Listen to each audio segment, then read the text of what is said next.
Welcome to the Deep Dive. We're here to cut through the noise and give you the key insights from the crypto world. Today, we're digging into some recent news clippings, really focusing on the big moves impacting Bitcoin, DeFi, Web3, and, naturally, regulation. Think of it as your shortcut to staying current. Exactly. Our mission here is pretty simple. Yeah. Pull out the most important bits from the sources, the stuff that really matters, so you can quickly get a handle on what's driving things in this very fast-moving space. Okay, great. So let's unpack this first piece because it's pretty attention-grabbing. We're talking about Metaplanet, the Japanese Bitcoin treasury firm. They've just made another big buy. Oh, yeah. What's the latest? Another 1,005 Bitcoin for about $108 million. Wow. Okay, so they're not slowing down. Not at all. And this brings their total stash to 13,350 Bitcoin. They picked those up for roughly $1.31 billion, average price around $97,800 per coin. And get this, it's already worth about $1.45 billion now. It's a nice paper gain already. So where does that put them in the ranking? Right, this is the key bit. It pushes them past CleanSpark, the mining company. Yeah, they hold quite a bit. Well, CleanSpark has 12,502 BTC. So Metaplanet, with 13,350, is now the fifth largest corporate holder of Bitcoin. Fifth largest. That's significant. They've leapfrogged some big names then. Absolutely. They're now holding more Bitcoin in their treasury than Tesla, Hut 8, Coinbase, even Block Inc. Okay, impressive. Who's still ahead of them? Still got strategy, of course. Then Marathon Digital, 21 Capital, and Riot Platforms.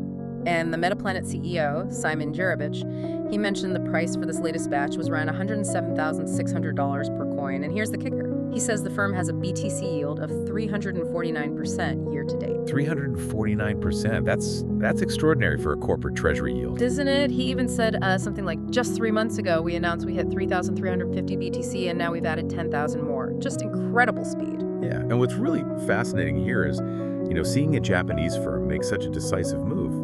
It underlines that this isn't just a U.S.-centric trend anymore, it's properly global. And that 349% yield figure, it's more than just a number, right?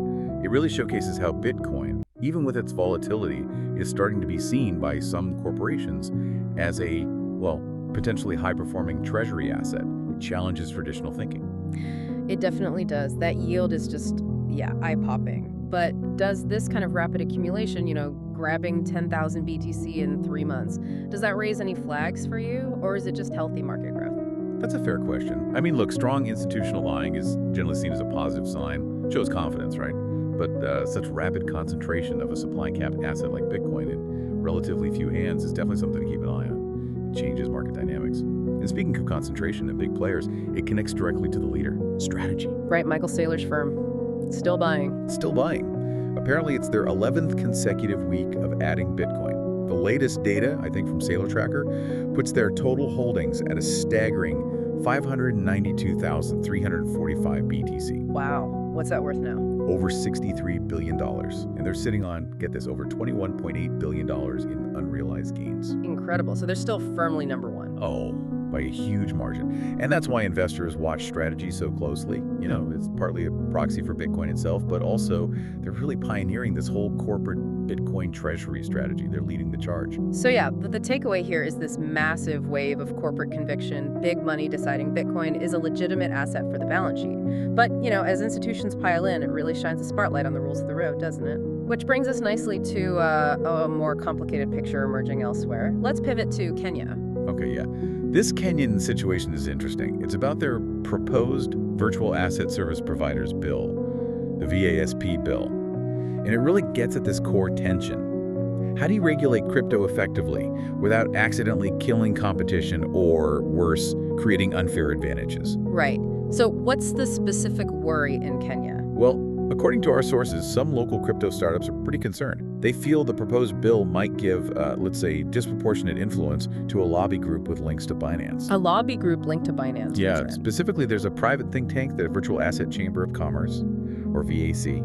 And the draft law apparently puts VAC on the regulatory board that the bill would establish. A private think tank on the regulatory board. And what are the claims being made about this VAC group? The stakeholders raising concerns allege that VAC isn't really independent. They claim VAC has run regulatory discussions sponsored by Binance and essentially acts as a proxy for the exchange. Okay. Is there evidence for that sponsorship? Well, there's a direct quote cited in the Kenyan Wall Street from one stakeholder. They said, and I'm paraphrasing slightly, all the recent regulatory talks by VAC were sponsored by Binance. Then VAC, a private entity with a non-compete with Binance, magically gets a seat on the regulatory board. How is this fair? So pretty strong words. But it's also important, really important, to note that VAC's own website doesn't list Binance as a partner. So there's some conflicting information, or at least a lack of public confirmation there. Okay, so it's a bit murky. But the core concern is about potential undue influence and fairness. Exactly. The worry, particularly for smaller, local startups, is that if the bill passes like this, maybe with high licensing costs or rules favoring incumbents, it could make it really hard for them to compete. It could potentially lock in an advantage for bigger global players who might have more sway. So what does this kind of situation, what does it signal for Kenya's digital asset scene, and maybe for other emerging markets trying to figure out crypto regulation? It just highlights how incredibly important it is to get the balance right.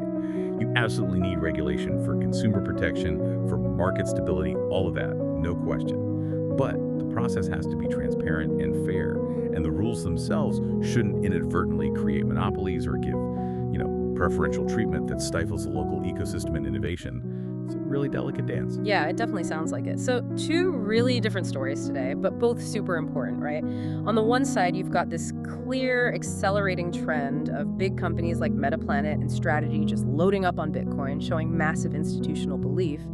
And on the other hand, you have these complex on-the-ground regulatory battles, like in Kenya, dealing with fairness, influence, and how to build a healthy market for everyone. Precisely. And it makes you think, doesn't it? What does this tell us about where the power is shifting in crypto globally? You've got these giants accumulating assets, projecting confidence, and then you have local players in emerging markets fighting for, well, a level playing field within the new rulebooks being written.